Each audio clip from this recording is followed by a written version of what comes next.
Bismillahirrahmanirrahim.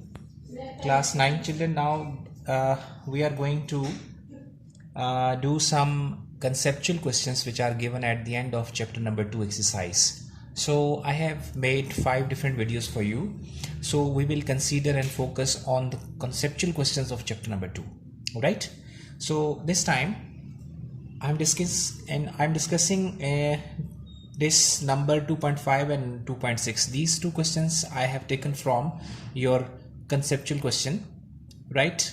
So in these two questions, guys, we have to discuss. If you open your book, page number is 53, and you can see there in exercise we have these two questions given there. Statement I'm reading from your book. Statement is, can a body moving at a constant speed have acceleration? Constant speed means when speed is uniform. Let's suppose guys, if we consider this object, for example, if we have a straight line, and on a straight line a body is moving with constant speed, constant velocity, uniform velocity, no change in velocity. So generally we can say when there is no change in velocity, then there is no acceleration. But now in this numerical example, they are asking about a body which is moving, with constant or uniform speed, but even possessing acceleration. Yes, this is very strange. But now we have an example.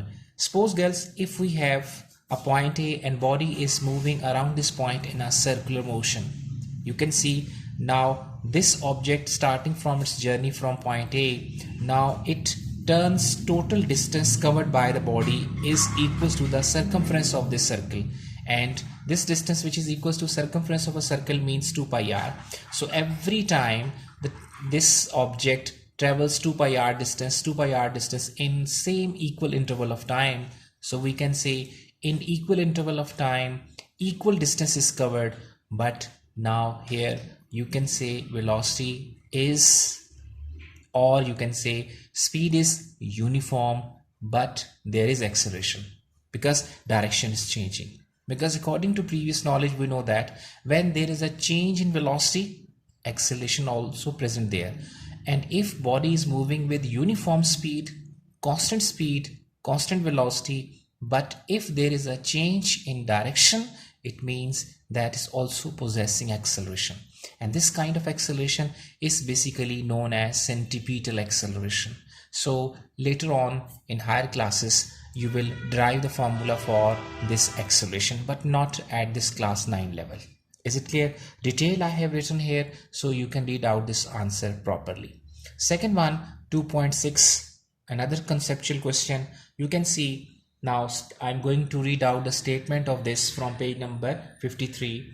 How do riders in a Ferris wheel possesses translatory motion but not rotatory motion?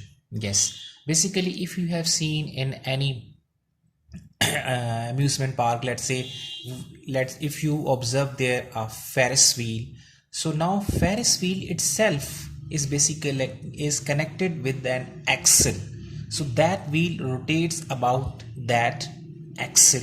So the circular motion of Ferris wheel itself is a rotatory motion because that rotates about that particular axle.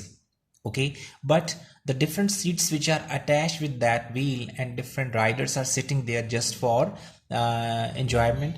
So it means now when those riders are sitting on those seats, so when the Ferris wheel rotates, so riders also move in a circular track. But still you see that riders are moving in a circular track, they are not moving about an axle. Is it? They are just moving on a circular track vertically, you can see. That's why Ferris wheel is rotating about an axle, whereas the riders which are sitting on the seats, right, and seats are attached with that wheel, the riders possessing circular motion, and circular motion is a type of translatory. So riders possessing translatory or circular motion, whereas Ferris wheel possessing rotatory motion. Is it clear? Okay, now wait for the next video.